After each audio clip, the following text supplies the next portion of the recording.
Hi అండి, welcome to our channel my school. ఈరోజు జీర్ణ వ్యవస్థ లెసన్ నుంచి కొన్ని బిట్స్ చూద్దాం. ఫస్ట్ వన్, స్వజాతి భక్షకాలు అంటే స్వజాతి భక్షకాలు లేదా కానిబల్స్ అనగా. కానిబల్స్ అంటే తమ జాతి జీవులను తామే తినేవి. ఎగ్జాంపుల్కి పాము, తేలు వంటి జీవులు ఏం చేస్తాయి అంటే వాటి జాతి జీవులను అవే తింటాయి. కాబట్టి వాటిని కానిబల్స్ అని, స్వజాతి భక్షకాలు అని పిలుస్తాం. సెకండ్ వన్, రక్త భక్షకులు లేదా స్వాంగి ఓర్స్ అంటే. రక్త భక్షకులు అంటే జలగ, దోమ, నల్లి, పేను ఇవేంటి అంటే రక్తంను తాగుతాయి. కాబట్టి వీటిని స్వాంగివోర్స్ అని పిలుస్తారు. నెక్స్ట్ వన్, సర్కంవెలేషన్ అనగా. సర్కంవెలేషన్ అంటే అమీబా వంటి ఏకకణ జీవులలో మిథ్యాపాదాల సహాయంతో ఆహార సేకరణ జరుగుతుంది. మిథ్యాపాదాల సహాయంతో ఆహారం సేకరించడాన్ని సర్కంవెలేషన్ అని పిలుస్తారు. నెక్స్ట్ వన్, హైడ్రాలో ఆహార సేకరణ ఎలా జరుగుతుంది? హైడ్రాలో ఆహార సేకరణ అనేది స్పర్శకాల ద్వారా జరుగుతుంది. హైడ్రాలో ఆహార సేకరణ స్పర్శకాల ద్వారా జరుగుతుంది.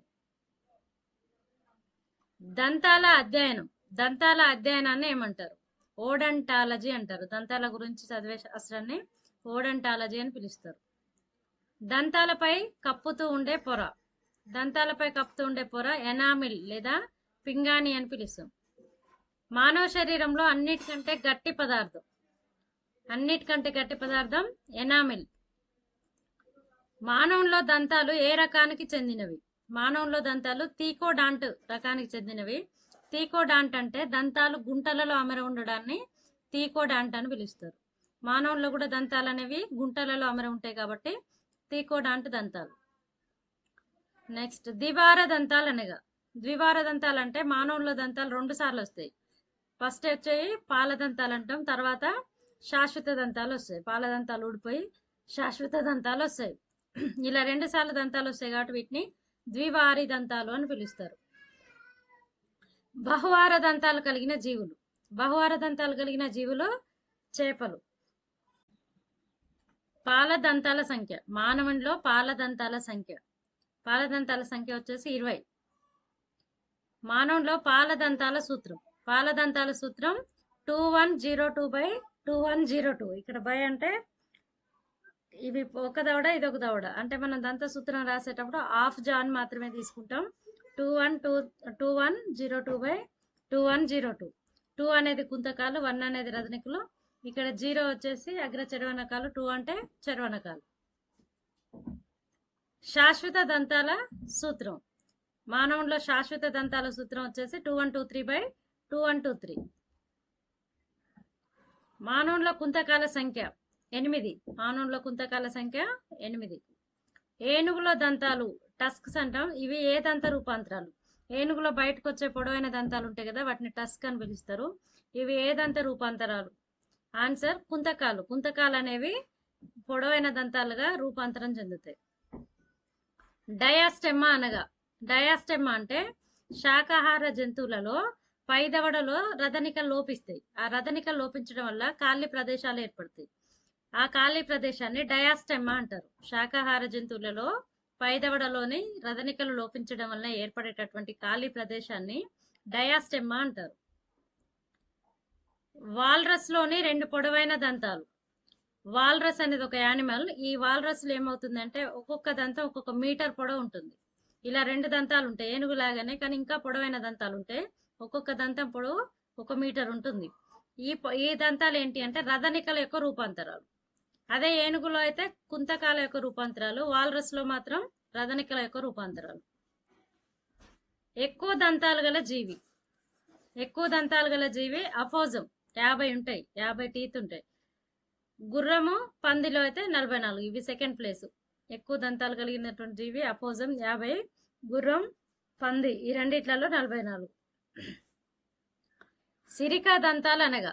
సిరికా దంతాలు అంటే విష సర్పాలలో పై దవడలో ఉండే రథనికలు అనేవి విషపు కూరలుగా మారుతాయి.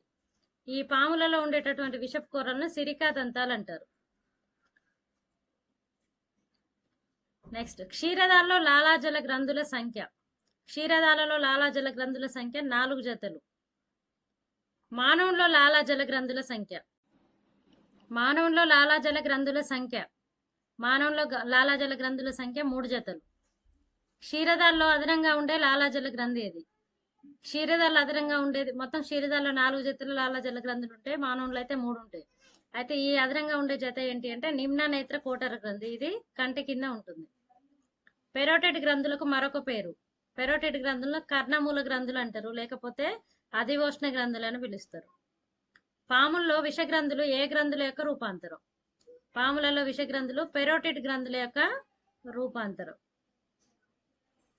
పెరోటిడ్ గ్రంథులకు వచ్చే వ్యాధి గవద బిళ్ళలు. పెరోటిడ్ గ్రంథులకు వచ్చే వ్యాధి గవద బిళ్ళలు. గవద బిళ్ళల వ్యాధి ఏ వైరస్ వల్ల కలుగుతుంది? గవద బిళ్ళల వ్యాధి అనేది పారామిక్సో వైరస్ వల్ల వస్తుంది, పారామిక్సో వైరస్. లాలాజలం యొక్క రసాయనిక స్వభావాన్ని తెలుసుకోవడానికి చేసే పరీక్ష, లాలాజలం యొక్క రసాయనిక స్వభావాన్ని తెలుసుకోవడానికి చేసే పరీక్ష లిట్మస్ పేపర్ పరీక్ష. నెక్స్ట్ వన్, లాలాజలం యొక్క pH విలువ. లాలాజలం యొక్క pH 6.8 ఉంటుంది. 7 వరకు ఉంటే ఏమంటాం? దాన్ని ఆమ్లం అంటాం. 7 తర్వాత క్షారం అంటాం. 7 ఉంటే తటస్థం, కానీ ఇక్కడ 6.8 ఉంది కాబట్టి దీన్ని తటస్థ ఆమ్ల స్థితి అని పిలుస్తారు.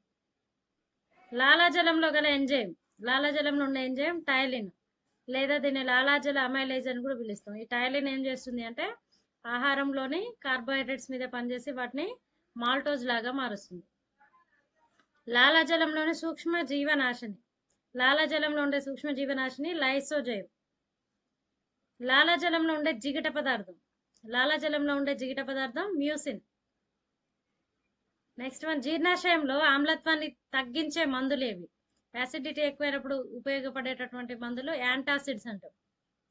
ఉదాహరణకి MgOH, మిల్క్ ఆఫ్ మెగ్నీషియం ఉంది కదా, ఇది ఒక యాంటాసిడ్.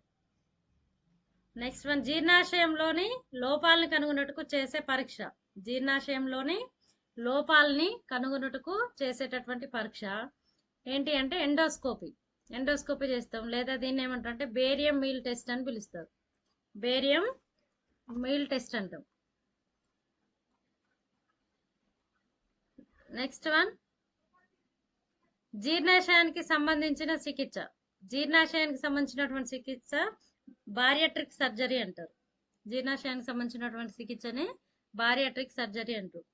ఓకే అండి, ఎవరికైనా మన వీడియో కనుక ఉపయోగపడుతుంది అనుకున్నట్టయితే వీడియోకి అయితే లైక్ చేయండి, షేర్ చేయండి, అలాగే వీడియోపై మీ యొక్క అభిప్రాయాన్ని కామెంట్ చేయండి. ఇలాంటి మరిన్ని వీడియోల కోసం మన ఛానల్ని సబ్స్క్రైబ్ చేసుకోండి. Thank you for watching.